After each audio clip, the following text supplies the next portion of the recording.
Hello, everybody. My name is Christian Cison, and welcome to another episode of Third Fridays. Today, my guest is a guest for the third time. That is a new record here at Third Fridays and the Lois Law Firm Kill Room. His name is Chris Major. Say hello, Chris. Hi, everybody. Hi, Christian. I'm becoming a little too familiar with this studio for my own liking, but in fairness to you, I constantly pitch topics, so bring it on myself. Well, you know, if I may say something about that, you do come up with ideas that I can use for the podcast. So even if I didn't like you, I would feel obligated to bring you on so that you wouldn't feel like I'm taking your credit. Oh, so I'm touched. Thank you. All right. So let me tell you a little bit about what we're going to talk to you today about.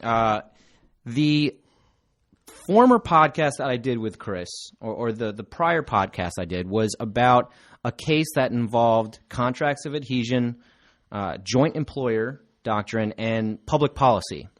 So let me recoup everything for you guys. What happened was a petitioner in New Jersey had signed an employment contract with a staffing agency. And the staffing agency staffed him, for lack of a better term, with a security company for which he was going to work as a guard, right? Right. And as a part of that employment contract, he signed an agreement that included a release. That release stated that the petitioner would waive liability of the staffing agency's clients or customers in any kind of action, including workers' compensation claims. Does that ring a bell, Chris? Yeah, and I think the language about the workers' compensation claim thing is actually very important because the language of the release says claims arising from or related to injuries which are covered under the workers' compensation statutes, and it's that little blurb there that brings the whole import of this decision within the purview of our podcast and what we do as defense counsel. We have this discussion by the appellate division that you and I dove into in excruciating detail last time. Maybe excruciating for the listeners, but I've thoroughly enjoyed it, Chris. Oh yeah. We enjoy nerding out here over the law. So we had just the quick bullet points from the appellate division. So they say that this relationship between Allied, that is to say the client or the customer, right? Or the petitioner's employer that's hiring out the petitioner. Allied, right, you're right. Allied was the staffing agency. Right. And then Shearing Plow, which is the company Vitali's being hired out to, and Vitali the petitioner, they're saying that under this joint employer / special employee doctrine, which says, for the purposes of workers' comp, a petitioner can have two employers. This relationship has been long recognized and accommodated by the Workers' Compensation Act. And I remember you and I sort of dove into that and went on a tangent about that specific doctrine.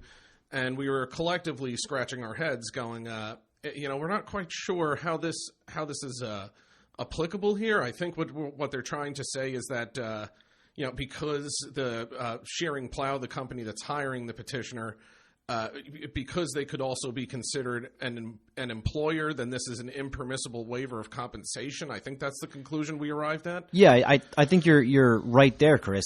And for our New York audience, you may think of the term general special, which has been bandied about when we have two employers in a case that may be directing, controlling, and sometimes even paying the claimant from multiple sources. So that's where we had the confusion, because a joint employer or a general special issue is usually restricted to cases where it's obvious that the claimant is taking orders, or the petitioner is taking orders or has agreements with both entities. This was a little bit different because the agreement was made with the staffing agency, but it included a term that was relevant to a client of the staffing agency. So we were kind of confused as to why the appellate division would use this language to come to their finding when the public policy issue we actually agreed with. We said that, someone who is signing up for this type of employee is not going to have the bargaining power to take that release out of his employment agreement, and it's really not fair to force that employee to sign the release. Right, and that's where you have the classic language of the take it or leave it basis that is the foundation for invalidating contracts of adhesion. And so we have this argument from the appellate division, the salient argument, in my opinion, about how this agreement is substantively unconscionable. And one, we have the contract of adhesion thing, which you just discussed, the disparate bargaining power, the take it or leave it basis. And then they said it also sought to unlawfully waive conduct that could be considered reckless or intentional under general tort law, but may nonetheless result in compensable injuries covered by the Workers' Compensation Act because this goes into the laid low claims, and that's a whole nother discussion for another day. But the bar for when conduct by the employer is intentional is quite high under the Workers' Compensation Act, and it's a different standard in tort law. So that's another reason for substantive unconscionability. So when the Supreme Court grants cert on this, bringing that up, right? Like the fact that they granted cert for a case that was held for the petitioner with an outcome that was reasonable, that's where the wheels started turning. We're just like, maybe this weird little inclusion of joint employer is going to be discussed by the Supreme Court, because the Supreme Court, I just don't know why it would have to reverse the eventual outcome of that case. The appellate division really came up with the correct issue, and that's a very rare thing to hear from me, a tried and true defense attorney who will do everything in my power to cut off benefits and suspend treatment because I believe it's the right thing to do in most cases. Yeah, right? Well, we can't help it if they're always wrong. That's absolutely true. So you're right. The Supreme Court grants cert, and what happens next? So we have the defendant raising a couple of arguments. The defendant being Shearing Plow, and the sole issue is whether summary judgment should have been granted by virtue of the disclaimer. Right.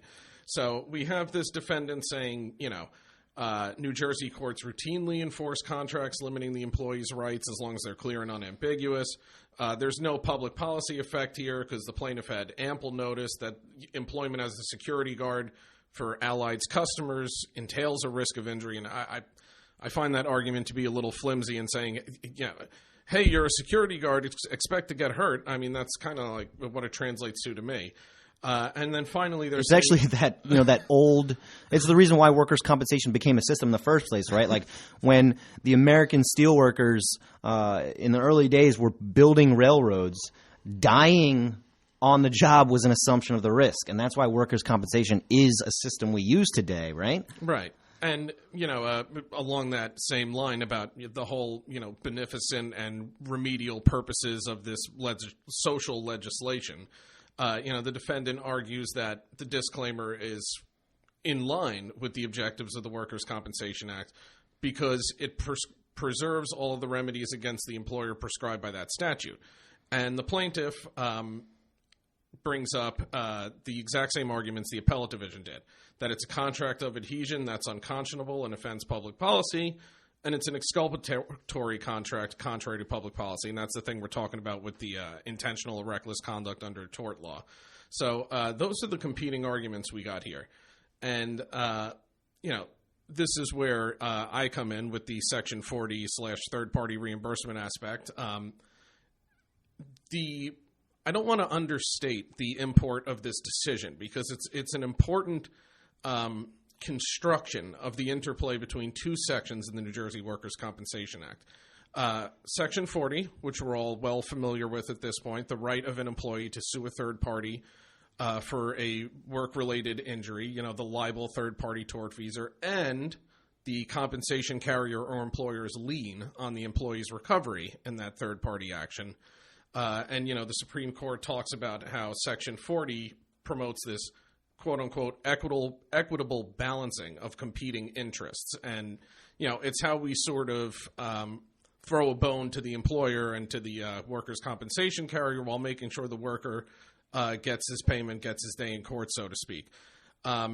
So we have this discussion about Section 40, and then there's the lesser talked about Section 39. And, not to go too deep into it, I'm just going to recite the language.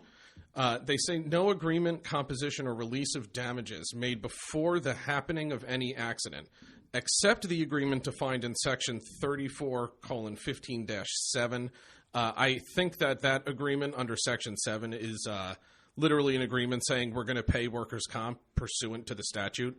So it's basically an agreement saying, hey, we're going to pay comp. So, of course, that agreement's going to be valid. Shall be valid or shall bar a claim for damages. And damages is the important word we're going to get into.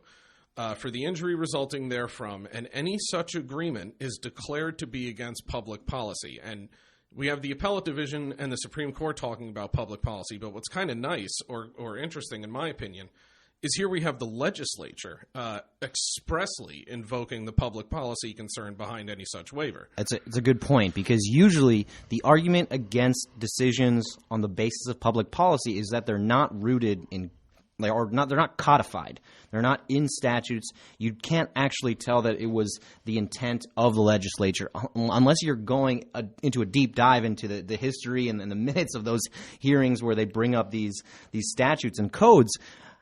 To actually make it clear that there is a valid public policy reason makes it more or makes the court more likely to use that as a reason, which is important for this specific case. Right. And, you have public policy concerns as this sort of catch-all common sense, if you will, basis for invalidating things that appear to be on their face unfair, right? So we have Section 39, and it talks about what it boils down to is no pre-accident waivers of damages for work-related injuries, basically. So, that sounds like, hey, you can't prospectively waive workers' compensation liability. Now, where this is important is the Supreme Court looks at this language of damages and says, hey, that's the exact same terminology used in Section 40. And just like using the term public policy, the legislature deliberately uses the term damages, and that's the same term used in Section 40 to describe the employee's remedy in any third-party claim.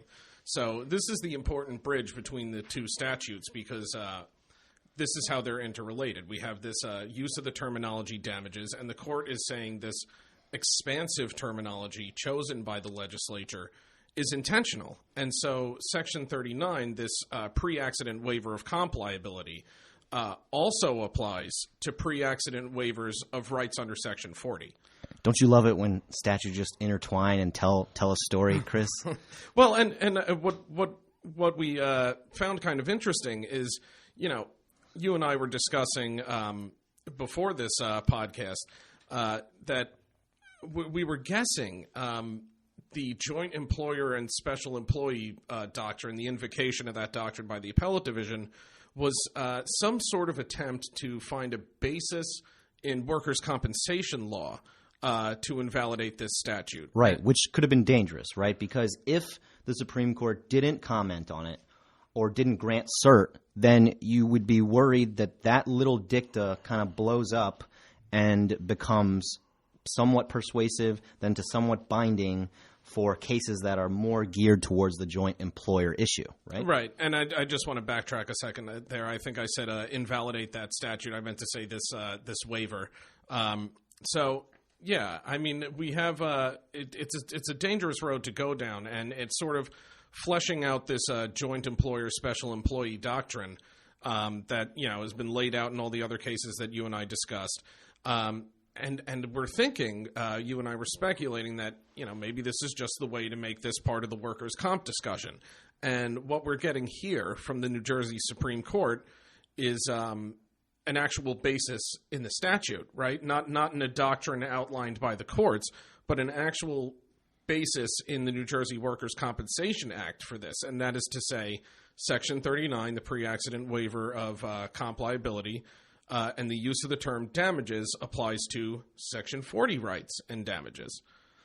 It's a really, really interesting analysis. I'm saying that only because I'm a law nerd as well. Honestly, it's amazing that we both have a lot of friends that aren't in the legal field. Well, I mean, speak for yourself there, Christian. Well, Chris, you'll always be my friend. Oh, thank you. I guess that's why I'm here so often. So what did the Supreme Court say about the appellate division's comment on joint employer doctrine and for New York think general special. Yeah, and you and I sort of did a behind-the-scenes fist pump at being vindicated with our confusion about this. Right. There's nothing worse, or there's nothing better than going through your little conspiracy theories or ruminations about why things are and get it validated by people more important than you, right? So the Supreme Court and I believe when you looked at it, it's in a footnote. I think footnote 4 to the opinion, and that's available on. It's not out for publication yet. It's available on njcourts.gov. You can find it if you want to read it. That's right. Third Fridays is bringing to you an unpublished opinion. Yeah, get it. We are way ahead of the game here, and we will remain that way. So we have.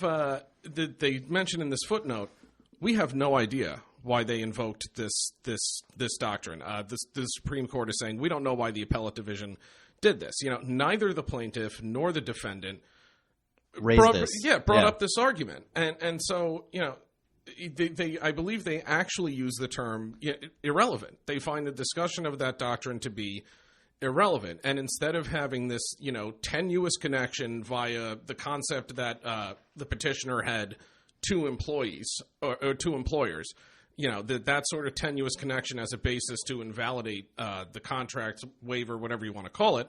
There's an actual basis in the Workers' Compensation Act, and it's Section 39 as applied jointly with Section 40.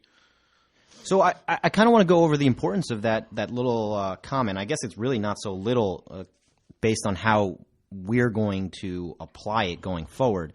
The firm here has plenty of clients that do this type of work, staffing agencies, temp agencies, making contracts with an employee that will provide services to a third entity.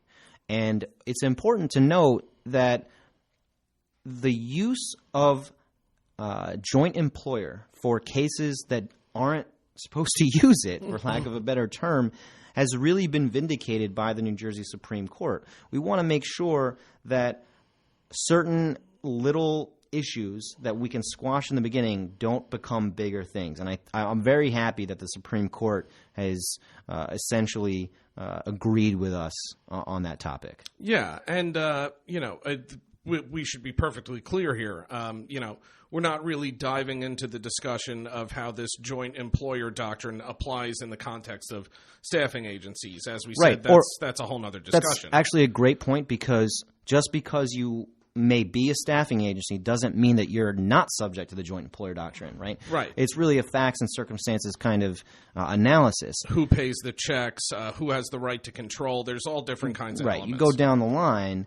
But for this specific case where the employee did not really make any contract with the third entity, there was no real payment coming from that party, it's a distinguishable case from joint employer. Right, and that's why the Supreme Court saying that discussion is irrelevant sort of removes the shroud of confusion about this whole fact pattern. It sort of clears up where you and I were scratching our heads, wondering how that applies in this instance. And so, just as a practical note, what this means for what we do and what this means for our clients.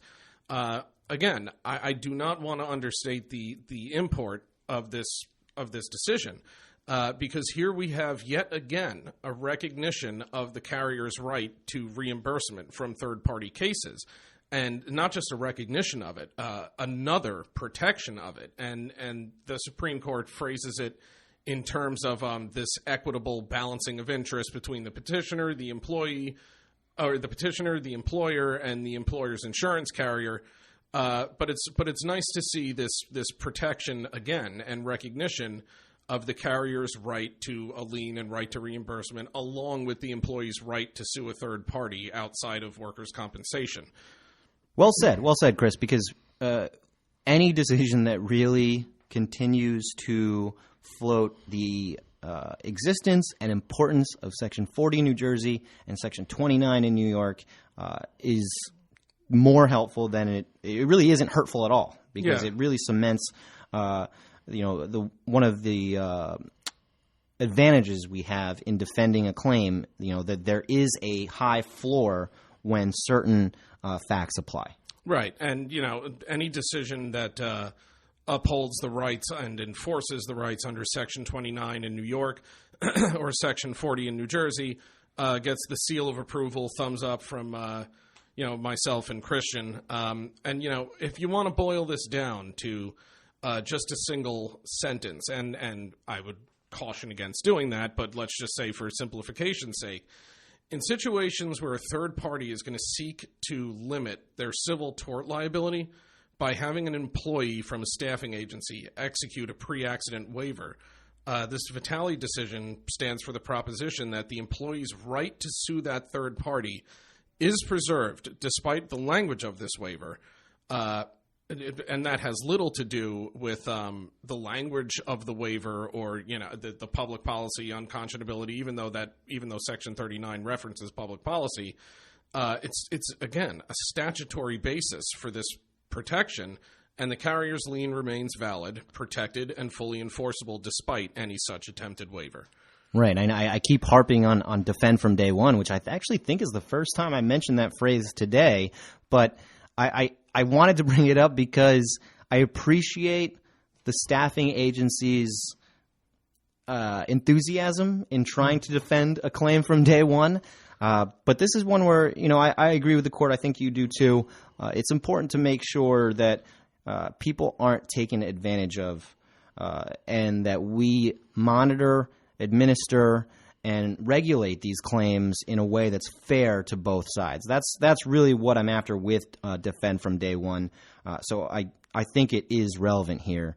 Any last thoughts, Chris? Yeah, just as a small tangent that popped into my head while you were going on that discussion, it's kind of interesting because in another light, you can view this kind of waiver as a waiver of the carrier's right, which I mean, under any sort of construction would be or interpretation would be invalid. You're signing away the carrier's right to reimbursement for them. That is actually probably the most important thing that one of us has said in this podcast. Right? and we get there right at the very end. Right. But defend from day one. If you're going to have this waiver or this release be enforceable, then you are taking away a third-party defendant from the petitioner or claimant, which then hurts the rights of the workers' compensation carrier if there is no other defendant for the petitioner or claimant to sue. Probably the most important thing you said. That's why you're my Section 40 and now 29 and now 39 superhero, Chris. Thank you, sir. So for Chris, this is Christian Cison coming to you live from the Kill Room. Third Friday's podcast. Defend from day one, everybody. Thank you. Thank you.